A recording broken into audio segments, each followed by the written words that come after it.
Like sands through the hourglass, so is the rich history of our chapter. These are the days of AMO.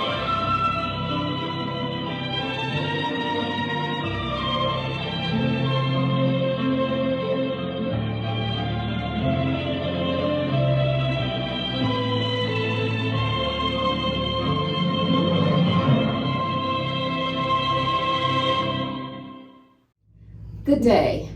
Today I have the honor of introducing to you Dolores Hardiman Casey, and I am Pamela Miller Hatcher. Good day. How are you? Sir Pam, I am so happy that you have come to do this special project. It's something that I have looked forward to. Oh, really? Yes. I didn't know. You should have called me. I could have made it happen sooner, maybe. This is something that we need in our sorority. Oh, thank you, Sir Dolores. This is the brainchild of Kimberly Graves, who is the photographer. Just in case you wondered who's filming, it's our own Kimberly Graves. I'm going to ask you some questions, and I'd like to hear everything. All right. I'm ready. Please tell me, what college did you attend? All right, I attended 2 colleges. I started out my freshman year at Indiana State in Terre Haute, Indiana. I was very unhappy at Indiana State, and I was given the opportunity to go to Ball State's homecoming my freshman year at Indiana State. Okay. I fell in love with the campus, and I fell in love with the friends that I met. And at the end of my freshman year at Indiana State, I transferred to Ball State. Now, Sir Dolores, what year were you at Indiana State? I was at Indiana State 1953-54. Oh, wow. And what didn't you like? What was wrong with the campus? It seemed that I came from a very small town. Everyone knew one another, and there were very few African American students there, kids there my age. And I knew all of the other students. And when I got to Indiana State, I knew there were too many students there from my high school. And I thought, I want to meet some new people. Oh, that's good. And so that's what happened. And I fell in love with Ball State. So, Sir Dolores, you were at Indiana State and you didn't like it. So you decided to go to Ball State. Right. Would you describe to us, how were the campuses at Indiana State and at Ball State? The campus at Indiana State was smaller than Ball State's campus, but the students that were there were not as friendly as the students that I found at Ball State. And then at Ball State, there were more African American students, students from the so-called region, North Gary, Indiana, GI. and East Chicago. And it just seems as if those students were more friendlier than at Indiana State. And then at Indiana State, very few black students, but there were a lot of white students that I had gone to school with, and I wanted a change, just like some people would say, I needed a change of scenery. Well, And that's the reason why I went to Ball State. And in fact, before I left Indiana State, I had already been accepted at Ball State. And when I did this, my parents did not say a word. They did not ask me why or anything. They just accepted it. And I guess they thought that I was doing the right thing. Because they supported you. They very much so. Now, could you describe the campus of Ball State in 1954? All right, the campus, Ball State's campus, was really a little town within itself. when you left the campus, you were in the city or the town of Muncie. Okay. And whereas with Indiana State was, seemed like the campus was all congested, just in the center of the town. Okay. So Dolores, tell us about the dormitory at Ball State. Well, after I had been accepted at Ball State, then the next thing that I had to do was to find a place to stay.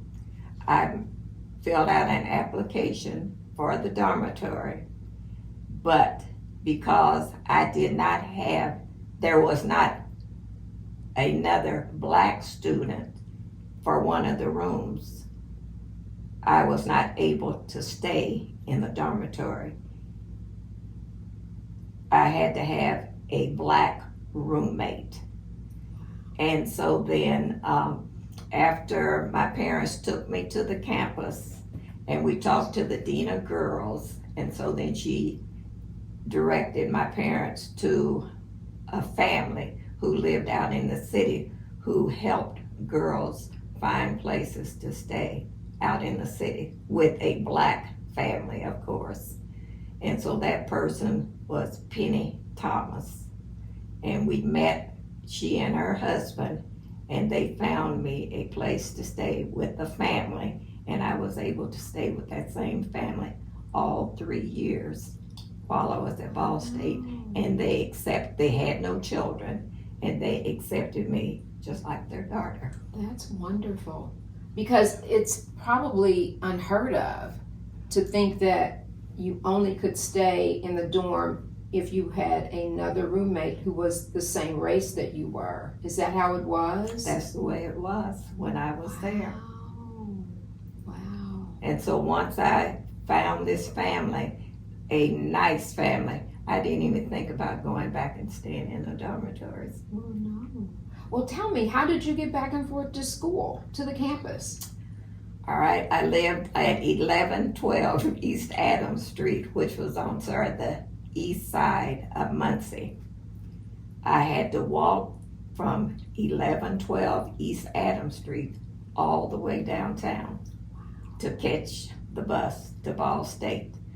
And I was thinking about that earlier, and it took me a good 25 or 30 minutes to walk to that bus stop, and there's where we all met to get the bus to go to the campus. So all the black students were staying in a similar area, so you at least weren't by yourself? Yes, we were staying in very close to each other.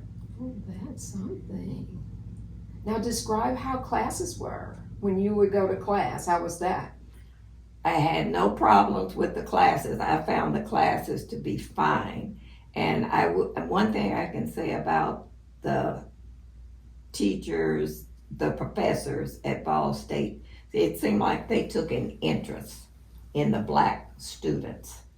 And I found out that if you were having problems with the class, all you had to do was let them know, and they would find a tutor to help you. Wow. They took that much interest in the black students. Oh, that's heartwarming. It just makes me feel good that was going on, because sometimes today that just doesn't happen. Right. So tell us about your undergraduate experience with Kappa Alpha Sorority Incorporated. Well, this lady that I mentioned you, her name is Penny Thomas. This is another picture of her. Okay. She lived out in the city, and she's the one that found me the room. All right, and talking to her before we left her house going to meet my new family, she told my parents, before your daughter leaves Ball State, she's going to be an Kappa Alpha woman. And so I remember my father saying, that will be fine, just as long as she keeps up her grades. And so from the time we left Penny's house and we got to Cecilia's house, I asked my father, what did she mean when she said that I would be an Alpha Kappa Alpha woman? And see, my father had attended Indiana State, and he knew about Kappa Alpha Psi. Oh, yes. And so he told me that that's an organization for Black women. And he said that in colleges, there's where they become part of chapters like that, organizations like that. Mm-hmm. And so that was my beginning as far as thinking about Alpha Kappa Alpha Sorority. And then after being on campus, and then there were several girls who were juniors and seniors there. And I think Penny Thomas had been talking to them, and she was trying to start to get a chapter started on campus because they had no Black chapters, sororities there on campus. Mm-hmm. And so when we would get together as a group, the two older students would always talk to us about becoming Alpha Kappa Alpha women, and they asked us if we wanted to be part of an interest group. Oh. And so that's how we got started. Now, what year was this, Sor Dolores? This was in 1954. Okay, 1954. So you're in the interest group. Did the interest group have a name? No. As I remember, we just called ourselves the Ivy Leaf Club. Okay. Now, I got to Ball State's campus August or September of 1954. I received an invitation to be a part of the Ivy Leaf Club December the 3rd, 1954. Wow. And this is the original letter telling me that I had been accepted into the Ivy Leaf Club. Wow. Now, the person who signed it, she was, I think she was a junior there at the campus.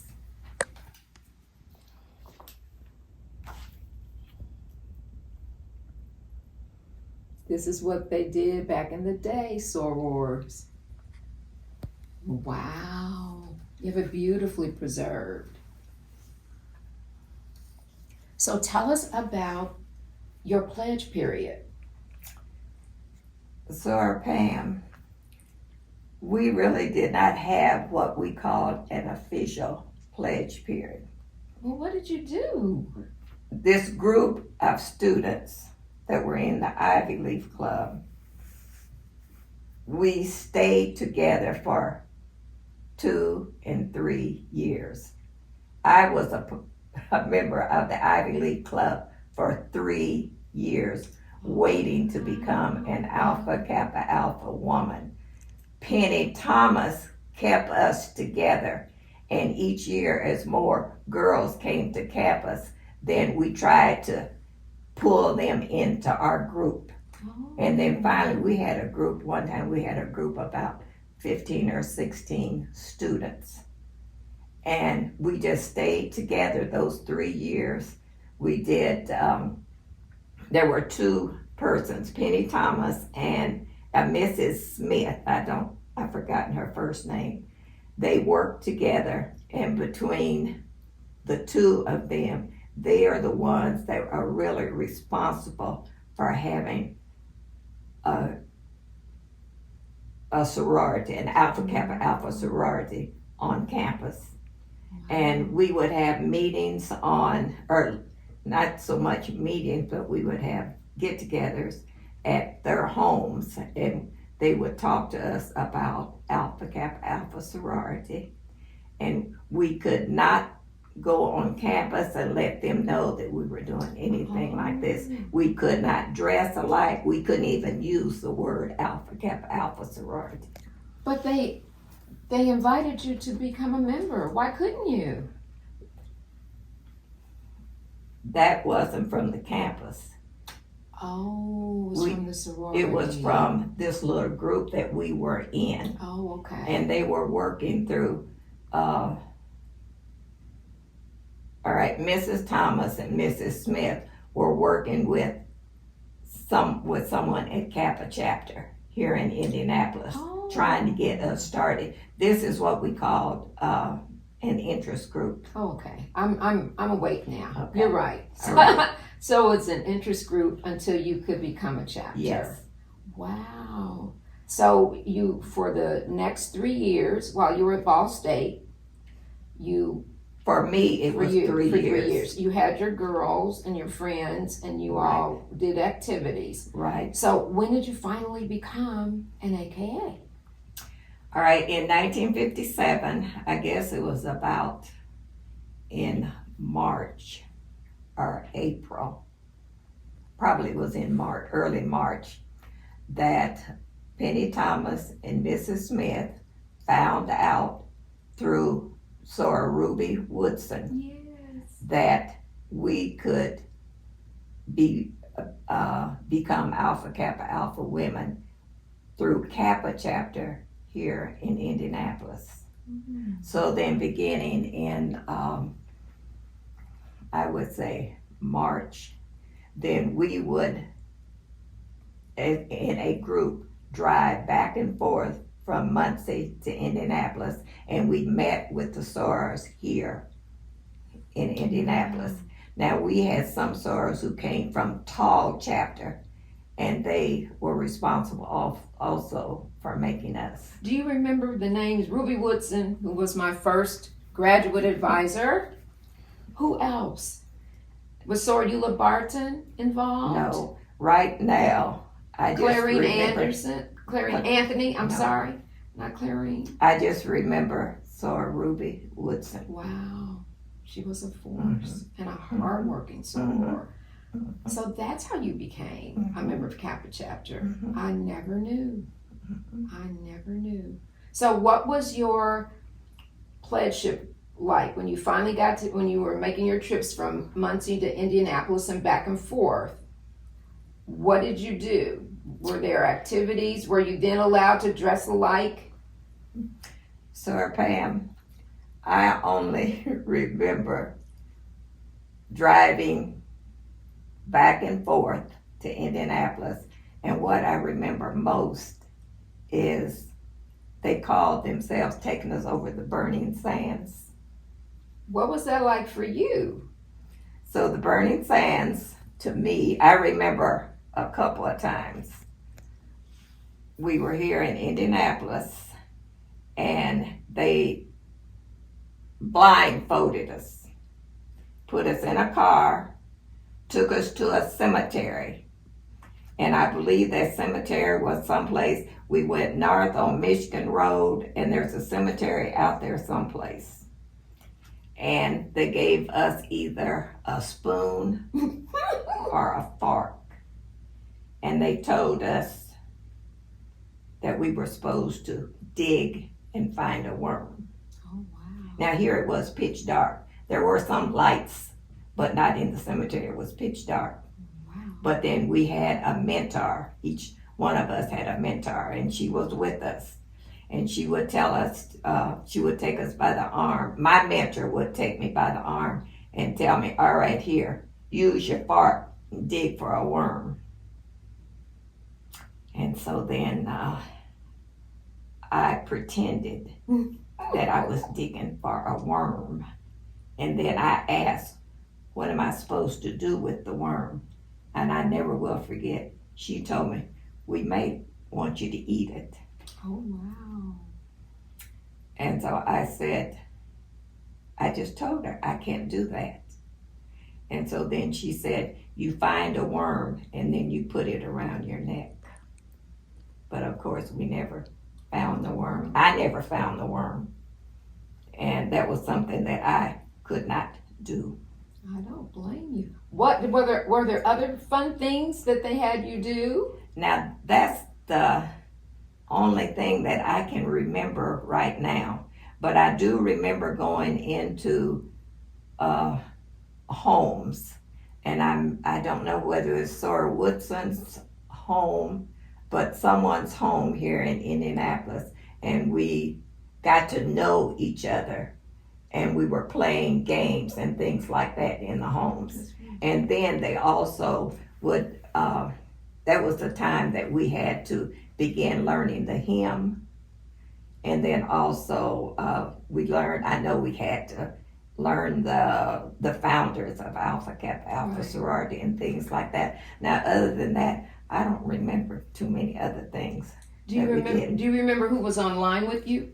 Oh yes, Okay. Who were your line members? I remember there were. All right, there were 10 of us, and there's 5 of us still living. Oh, how wonderful! 2 have passed, and then 3, we don't know where they Lost are. touch. But I'm still in contact with Mamie in Detroit, Ann, who's in East Chicago, Osi, who isn't well, and she's also in East Chicago. Myrtle is in El Paso, and then there's me, of course. There's the 5, and then we lost Sora Juanita last month here in Indianapolis. I was at her Ivy on the Okay. wall. And then Sora Lily, who lived in California, we lost her about 2 years ago. And then the other 2, we don't know where they are. Well, I have a question. There's this lovely paddle. Can you tell me about this paddle? This is the paddle that we each of us had to make and carry around with us. Wow. Not on campus, but when we were out in the city in Muncie, and then when we came to Indianapolis. And then on the back, we had to get signatures Oh, wow. from the different sororities and fraternities. Now, some of these names you may even remember, because one is here from Indianapolis. I have to look it this way. Okay. All right, here's a Kappa Alpha Psi, Alpha Phi Alpha. I couldn't find a signet for Zeta Phi Beta. Epsilon Rho, and there's Sigma Gamma Rho. Sigma Gamma I'm Rho. sorry, I don't know other organizations. And Forgive then, me. all right, and then Alpha Kappa Alpha. Here's a Dorothy Shields, Oh. and I think she's from Indianapolis. Was she related to our founder, That's what I'm thinking. Joanna Shields? Yes. And I was just looking at this. There's a Gloria Dozier. I didn't know her. Okay, I think she's a Delta. And there's some Deltas on here. Marjorie Richardson. Judge Richardson's wife? I think so. Uh-huh. Kay Anderson. I don't remember her. All right, I remember her. I think she teaches. And then Geraldine Flynn. I think she's from Indianapolis.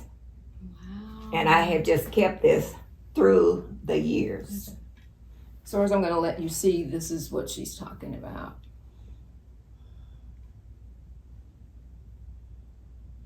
Okay. So, Sora Dolores, what was your major when you were in school? My major was elementary education. So that's what you did for a living? You were a teacher? I was a teacher. After I graduated from Ball State, I got a job in Milwaukee, Wisconsin. Wow. I went there, and I was there for 8 years, and I taught 3rd grade in Milwaukee. Mm-hmm. And I needed a place to stay, and there was a Delta who I met here in Indianapolis, and she found me a nice family to live with there in Milwaukee. And as soon as I got there, my friend from here was a Delta. She knew us, AKA, and she and her sister had moved there. And so then she gave me the name of someone to contact there in Milwaukee. Oh, how nice. and I became active with that chapter immediately. Lifelong service, lifelong commitment. That's the way it's supposed to be. So when you were in Milwaukee, do you remember the name of the chapter in Milwaukee? The chapter's name was Epsilon Kappa Omega. Wow. Are you in contact with anyone at that chapter? I stay in contact with the sorors there, and many of the sorors that I met when I first went to Milwaukee, they are no longer with us. So Dolores, would you share with us your commitment and your involvement with our beloved sorority? I've been in AMO since 1980, and I see you at everything. I remember when you were Tammy Okas. Can you tell us what offices you've held and what activities have you involved yourself? Because you could still continue to come to everything. Since becoming an Alpha Kappa Alpha woman, I have held many offices. Now, when I left Ball State and went to Epsilon Kappa Omega,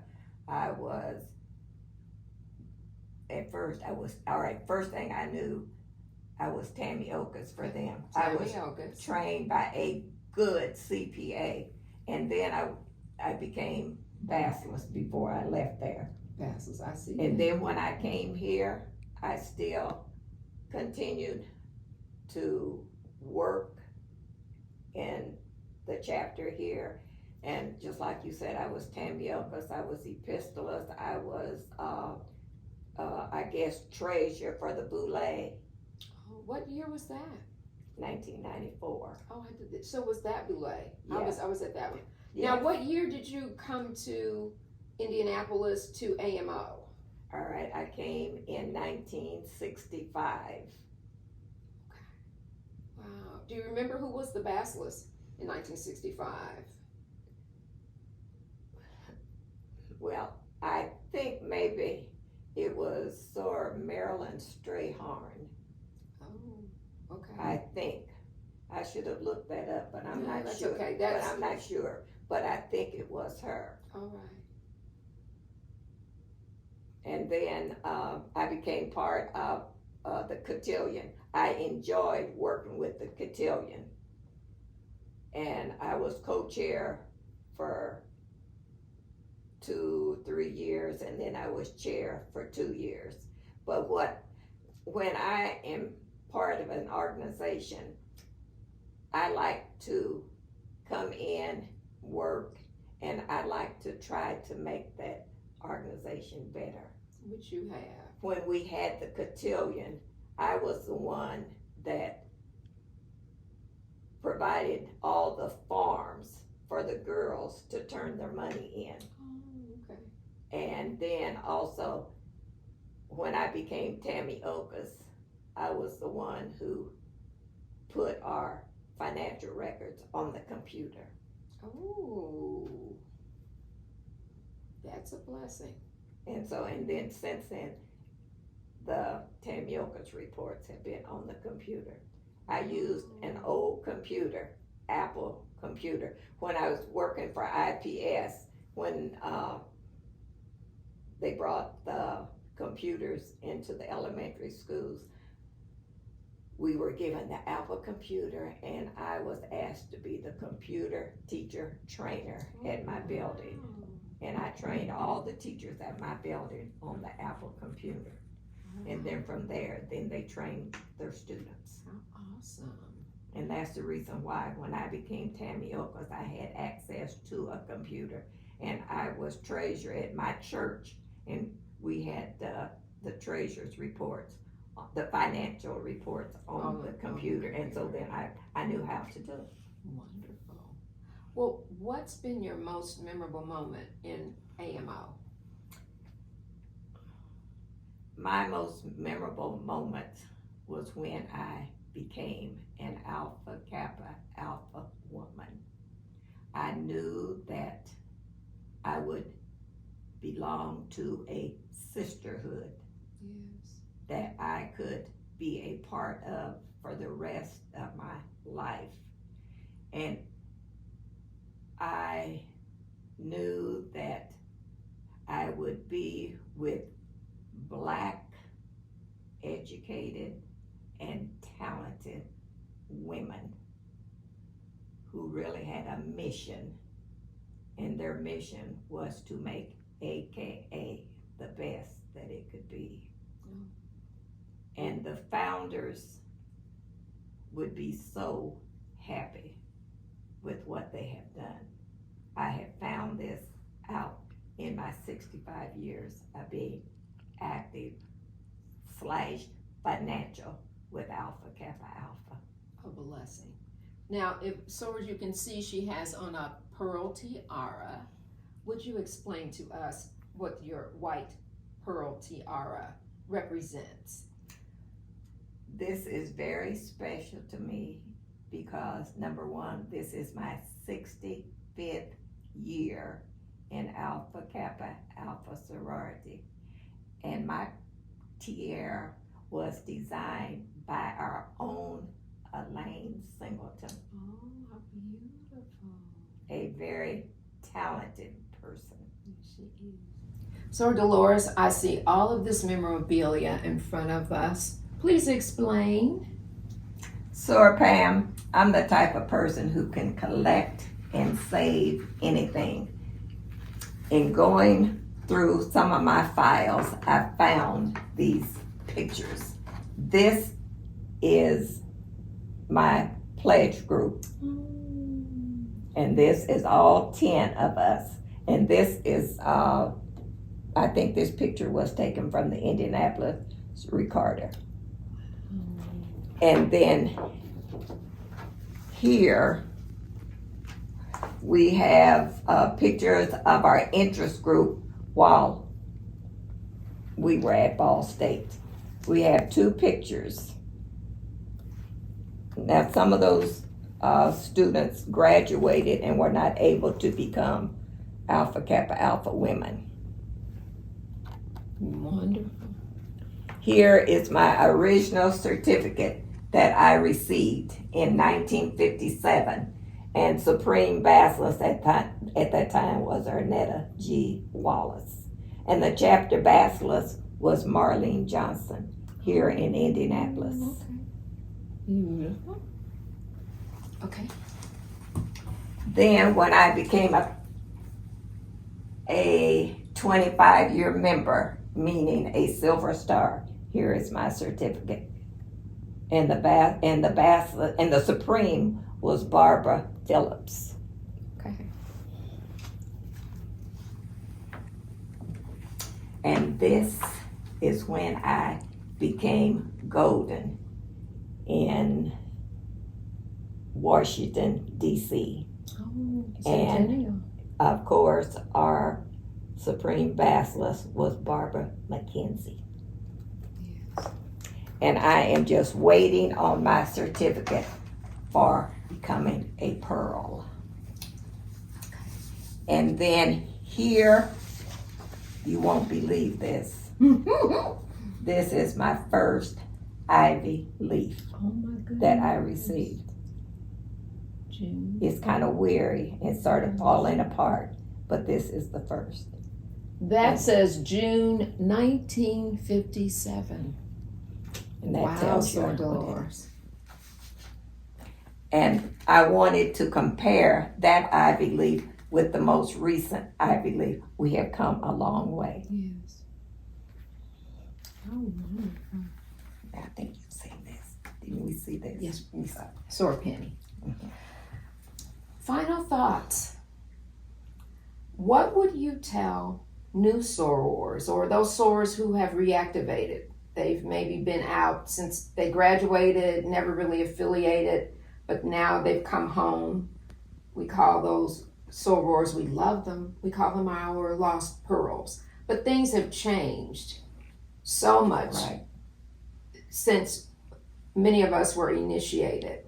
What would you tell them that keeps you committed and keeps you coming to Alpha Mu Omega events, keeps you financial? What would you say to them? What do they need to do so that they will have lifelong commitment? I think first I would like for them to think back and remember what vows they took. Remember the vows that they took. And I always say, once an AKA, always an AKA. And once you are in this great sisterhood and you become part of a chapter, you meet so many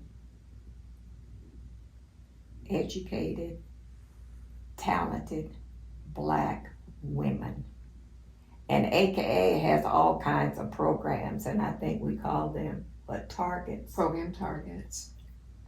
I would suggest that you find a chapter that you are comfortable with and find a target that you want to work in or work with.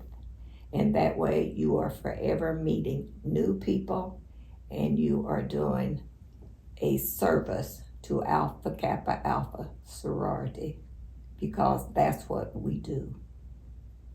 We strive and we do. Thank you, Sor Dolores. This has been so wonderful. I've learned so much, as always. Well, I just can't believe that this day has come when I will be able to, when I am able to tell this.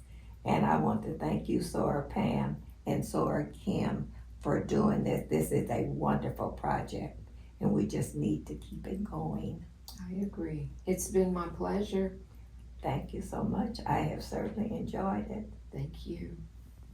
Thank you, Sorors.